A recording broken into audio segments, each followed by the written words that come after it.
মাত্র 25,000 টাকায় NS 160, মাত্র 25,000 টাকায়। বস কি করছো? এদিকে এসো, সাইডে এসো।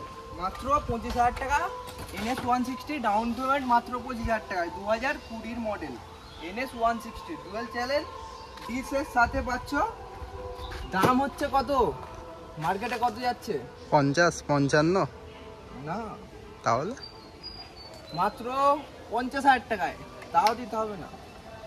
47, 46, 45,000 টাকায়, মাত্র 45,000 টাকায় NS 160 2020 মডেল, মাত্র 45,000 টাকা। গাড়িটা দেখিয়ে দাও একবার ঘুরে, ব্যাক ফ্রন্ট দেখিয়ে দাও গাড়িটা। টায়ার দেখাও, টায়ার দেখাও, টায়ার 160 160, মাত্র 45,000 টাকায়। স্কিমে তোলা নাম্বার চলছে, তাড়াতাড়ি বুকিং করো। আর ডাউন পেমেন্ট মাত্র 25,000 টাকা দিন, মাত্র 25,000 টাকায় ডাউন পেমেন্ট। চলো তাড়াতাড়ি বুকিং করুন।